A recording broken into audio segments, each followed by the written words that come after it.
Olá pessoal, como estão? Agora começaremos um breve vídeo slide sobre a primeira Revolução Industrial.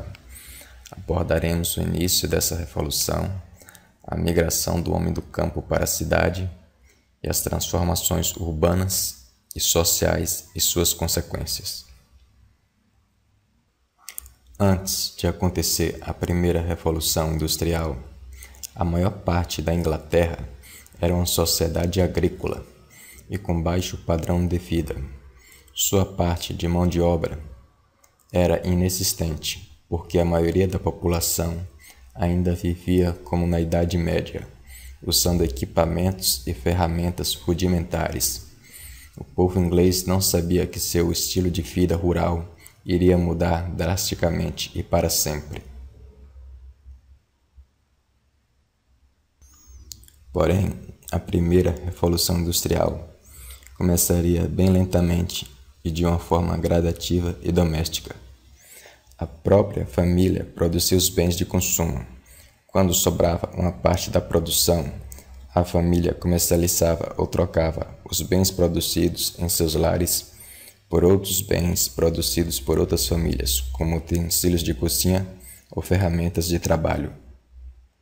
O pontapé para a inicialização da manufatura realizada em casa por pessoas da família foi a manufatura têxtil. Isso devido aos grandes rebanhos de ovelhas e sua principal matéria-prima, a produção de lã. Muitos criadores ingleses observaram que produção de lã com a manufatura têxtil gerava riquezas e abundância de bens para o consumo. A partir daí, a maioria das terras já estavam se preparando para a criação de grandes rebanhos de ovelhas para poder atender à produção têxtil. Com isso, já houve uma divisão de trabalho no campo. Criadores de rebanhos fornecendo grande produção de lã e produtores têxteis que já não mais criavam ovelhas para poder dedicar exclusivamente à produção de produtos têxteis como tecido. Com a crescente expansão das manufaturas têxteis em grandes casas de produção, o campo já não dava mais espaço devido ao seu tamanho de trabalho e armazenamento, como também sua localização, que estava distante das cidades. Boa parte dos produtores de tecidos não viam outra saída do que mudar para a cidade, porque na cidade a produção está no centro de consumo, reduz gastos de transporte e tem mão de obra abundante.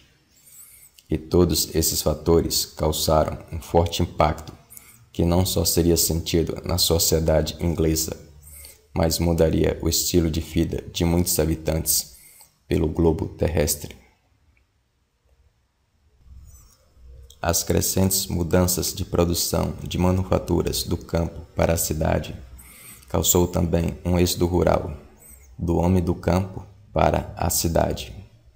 A cidade era vista como um lugar de boas oportunidades de trabalho e como também do homem procurasse educar e ser civilizado.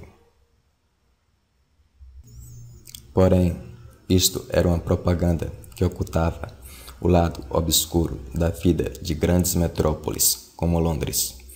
Com o aumento da população metropolitana, cidade, cresciam as desigualdades sociais e salariais. Fome, doenças, miséria e a criminalidade passavam a ser parte do cotidiano das cidades inglesas, que não estavam preparadas pelas mudanças que aconteciam muito rápidas. Além disso, milhares de famílias, incluindo mulheres e até crianças, eram responsáveis pela limpeza do ambiente de grandes fábricas que eram sujas demais e causavam doenças respiratórias. Do outro lado, o homem era esmagado pelo trabalho pesado e longas jornadas de trabalho na indústria do ferro, que passava a se chamar siderúrgicas. Cada vez mais trabalhadores com baixa remuneração e cada vez menos patrões ricos e ilustres, que faziam vista grossa ao modo de trabalho injusto, implacável aos trabalhadores de siderúrgicas, que já passavam a ser conhecidos como operários e faziam parte de uma nova classe de trabalho, a classe operária. Esses acontecimentos de desigualdades sociais e salariais fizeram ressurgir revoltas e manifestações de violência por toda a Inglaterra. Homens reclamavam dos seus patrões sobre os baixos salários que eram insuficientes para suprir as necessidades básicas de suas famílias, como também reclamavam do governo pelo desamparo à população pobre que viviam em lugares sem saneamento básico, em meio aos esgotos a céu aberto. Essas revoltas e manifestações chamaram a atenção tanto dos patrões como do governo, dirigido pelo parlamento.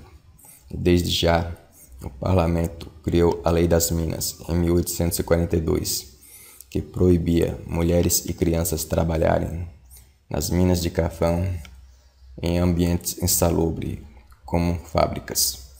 Mas os patrões continuavam duros às exigências dos operários. Com isso, os operários não viram outra saída do que eles mesmos reunirem pacificamente para exigir seus direitos. E nesse momento que surgiram os sindicatos, que ganharam amparo e autorização legal do parlamento inglês em 1875, que estabelecia direitos à classe operária de reivindicarem exigências de seus patrões, como redução da jornada de trabalho, melhores salários, segurança e proteção no ambiente de trabalho. Curiosidades sobre a Revolução Industrial. As máquinas que deram impulso à primeira Revolução Industrial foram máquina de fiação, máquina de tear mecânico e máquina a vapor. James Wycliffe aperfeiçoou a máquina de fiação manual, batizando-a de Jenny, nome de sua esposa. O primeiro motor a vapor foi criado por Thomas Newcomen em 1705, usado para tirar água de minas de carvão. Portanto, James Watt não foi o criador do motor a vapor.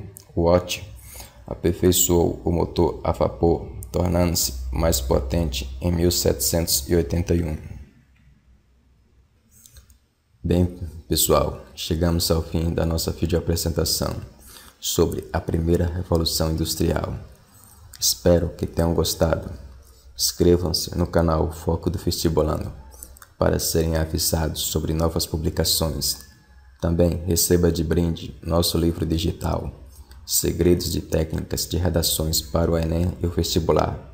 É só acessar o link abaixo e colocar o seu e-mail.